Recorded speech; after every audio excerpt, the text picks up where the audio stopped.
Hello. I don't know if this means that the green shoots of recovery are sprouting from the unforgiving earth, but we have a little article here about Charles, who apparently is at odds with the Church of England over what role other faiths will play in his coronation. It says here, sources say King's desire for a multi-faith ceremony risks clashing with Canon law. Now, I'd like to know how the Muslim service which was held in Manchester Cathedral does not clash with Canon law, but obviously there's a difference. Or maybe the church has finally decided to grow a pair. Before I carry on with the article, I'll just tell you I'm Granniopteryx. I am on YouTube, Rumble, BitChute and Minds. I'm also on Twitter and Gab, not on Parler anymore. It seems to have closed down. I let you know on Twitter and Gab when I've uploaded new videos. I would appreciate it if you would like this video, if you would share it, and if you want to donate, then please do. Please do. The links are in the description, but really the best way you can help my channel is by sharing this video and by subscribing. And if you're watching this on YouTube, just check you are still subscribed. You might not be. I hate to make you feel unsettled and all, but I keep being told of that. All right, let's just read this article. King Charles has been at loggerheads with church leaders over the role other faiths should play in his coronation, the Mail on Sunday understands.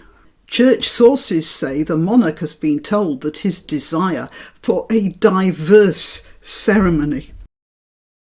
I do dislike that word, not because I don't like diversity, but because it means almost anything right now, including participation by non-Christians, risks clashing with centuries-old canon law. You might say you might say that by ignoring canon law, you're shooting yourself in the foot, mightn't you? But I wouldn't dream of using puns like that, which bars Muslim, Hindu, Jewish and other faith leaders from reading out prayers during the service. And, you know, I'm cool with that. We are supposed to be, Church of England, that's the established church. Fine, so that's the established church service we should be using. Religious affairs commentator Catherine Pepinster claims today she's been told that this wrangle has delayed the release of the coronation's order of service, with barely 4 weeks to go until the ceremony. I don't know why they're so rushing to do this coronation. Why is King Charles in such a hurry? The best time would have been around September, and that would have given everyone a lot more time. Then again, it certainly gives the church a bit of an advantage, because they could say to Charles, this is what we're doing, and there's no argument about it, and in any case there's no time for argument. However, Buckingham Palace sources have denied there is any delay. Yeah, right. Religious affairs.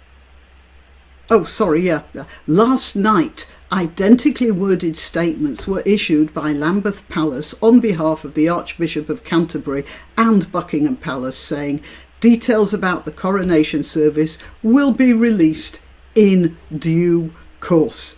Possibly that due course will be the evening before the coronation.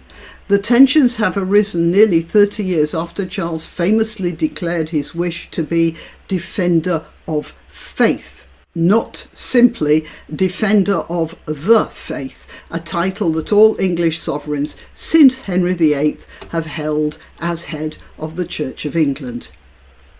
Actually, he got that title before he even was head of the Church of England. The Pope gave it to him, no less. It's already expected that the coronation will be more religiously and culturally diverse than the late Queen's 1953 service. Well, England, Britain has changed, and yes, we should reflect that. But the church is not supposed to change in that sort of way. And I know it's trying to, and it's trying to destroy itself. But it looks like at this point they have dug their heels in, and good for them. It gives me some hope. Anyway, the Mail on Sunday's been told the church leaders are resisting a more active role for other faith leaders. Yeah, they can come to the party, why not? But it's not their service. They can say their prayers for the King's coronation in their own places of worship. What's wrong with that? Given that it is an Anglican ceremony as well as a constitutional event. And that's the important thing. It is a constitutional event, and we have to remember that. Church of England is the established church. There is no doubt that it took advantage of this position at some point in its history. Right now, it is disintegrating because it refuses to stand up for its principles. At least here, there seems to be a "we are going this far, thus far, and no further" type of attitude. And maybe that's, well, as I say, maybe it's a good sign. Let's see what else we've got here. Yeah, one source said the church laws meant that the participation of non-Christian faith leaders should be restricted to them just being present in Westminster Abbey and taking part in the procession. Fine with me, and fine with most people, I would suggest. Anything else? No. Nothing more. Oh yeah, here we are. Last night, other faith leaders were relaxed about the Christian nature of the ceremony. Sir Iqbal Sakrani, the former founding Secretary General of the Muslim Council of Britain, said it's appropriate the formal ritualistic prayers of the coronation ought to be Anglican, as the King is from the Anglican faith. Well, now we have the Muslim blessing. It's got to be all right, hasn't it? Okay, well, yeah, that's it. I think we've got the answer, and perhaps since the church has the permission of other faith groups, then maybe the church feels all right about it as well. Quite frankly, I would prefer it if the church did things without permission from other faith groups, just so long as it wasn't calling for their obliteration, which I understand some other faith groups do. But who am I to judge? Right, till next time. Why not treat yourself or a favoured relative or friend to these magnificent examples of merch? The mugs and t-shirts come in the granniopteryx design or Granbo with a firearm or the more deadly knitting needles. Go to www.granniopteryx.com and whatever platform you're watching this on, please click like, subscribe and share.